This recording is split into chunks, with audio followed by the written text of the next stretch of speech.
السلام عليكم ورحمة الله وبركاته. أهلا بكم في حلقة جديدة على قناتكم طيور فوق السطح. يا رب تكونوا بألف خير وصحة وسلامة، ويا رب دايما مشاريعكم في تربية الطيور تكون ناجحة ومحققة ليكم كل اللي انتوا بتتمنوه.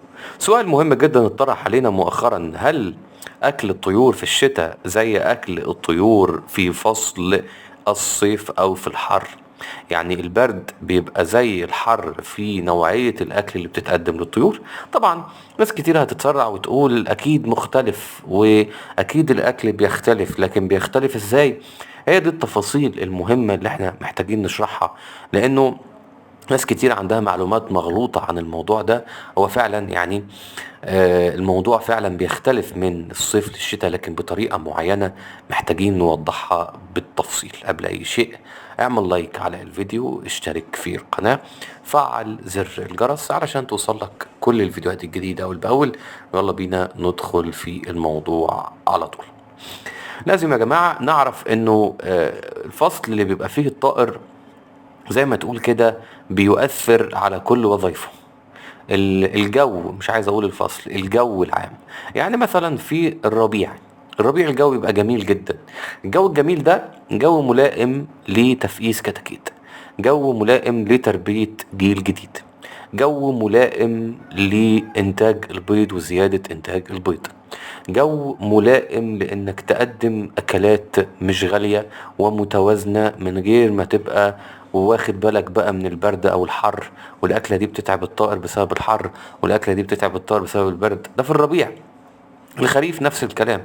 الفصلين دول تحديدا انتاج البيض فيهم بيبقى عالي جدا، وصحة الطيور بتبقى ممكن اقصى حاجة ممكن تصيبهم هي القلش وتغيير الريش. لكن في الفصول دي اللي هم الربيع والخريف الاكل مش معضلة قوي. المعضلة بتبقى امتى؟ بتبقى لما يبقى في برد شديد او حر شديد. هنا انت لازم تشاور على الاكلات. هنا انت لازم تختار الاكلات وتحدد الاكلات. يعني زي ما تقول كده ايه، في اكلات ما ينفعش تتقدم في الشتاء، وفي اكلات ما ينفعش تتقدم في الصيف. لان الطائر بيبقى محتاج حاجات معينة في الشتاء ومحتاج حاجات معينة في الصيف. لكن للأسف الطائر ما عندوش عقل يميز. يعني ايه؟ يعني لو انت قدمت له اكلات معينة في الشتاء ممكن تضره، هياكلها عادي، هياكلها. لكن في الصيف الموضوع بيبقى مختلف شوية. ممكن تلاقيه بيرفض الأكلات المضرة أحيانا، وبيوافق على الأكلات المضرة أحيانا تانية. طيب تعالى كده نفصل الموضوع. احنا متعودين في الصيف، بعيد عن الشتاء اللي هكلمك عنه دلوقتي، احنا متعودين في الصيف ان احنا بنقدم خضروات كتير، صح؟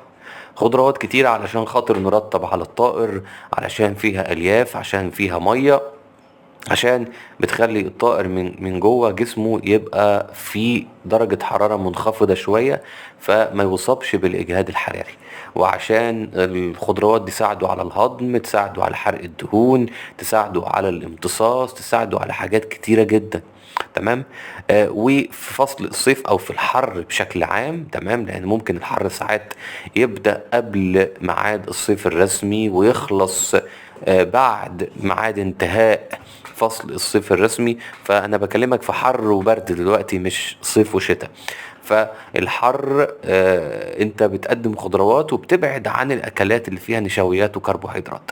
هو بشكل عام غالبا الطيور هترفض ان هي تاكل القمح وتاكل الاكلات اللي فيها نشويات وكربوهيدرات بكميات كبيرة.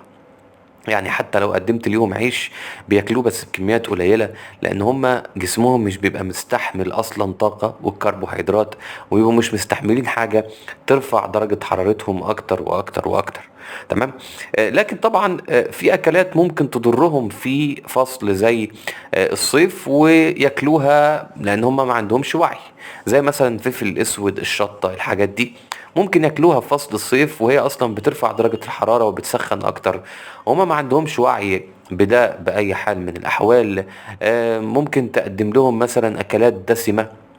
بعض الأكلات الدسمة اللي فيها دهون ممكن ياكلوها وبعد كده يتحرروا، ماشي، لأن هما بيحبوا الأكلات دي لو فيها دهون، زي بواقي مثلا السمك وكده. تمام. فبشكل عام في أكلات هما هيقبلوها في الصيف وأكلات هيرفضوها. انت بقى تكون الترمومتر بتاعهم، وانت اللي تحدد ليهم الاكلات اللي هتفيدهم والاكلات اللي هتضرهم. يعني الموضوع بايدك انت اولا واخيرا. حلو. انما في فصل الشتاء الموضوع اكثر خطورة، لان الطيور مش هترفض. الطيور مش هترفض اي اكل في فصل الشتاء. يعني هم بيبقوا عايزين ياكلوا اكتر واكتر واكتر علشان يحافظوا على الدفى بتاعهم، فبيبقوا مش عارفين يفرقوا بين الدفى بتاع حرق الدهون والحركة، والدفى بتاع تراكم الدهون وقلة الحركة. فمن المهم ان انت تاخد بالك من كذا حاجة. لو هنتكلم عن الاكل تحديدا، فانت بتاخد بالك في فصل الشتاء انك ما تكترش من الكربوهيدرات، تلغي القمح تماما. ولما تيجي تقدم عيش تقدم معاه ردة النخالة، تمام، اللي فيها الياف واللي بتعمل توازن في جسم الطائر، بتخليه يتحمل كمية الدهون اللي داخلة ويحرقها بالشكل السليم، فما تراكمش دهون عند مخرج البيض وما تسدش مخرج البيض.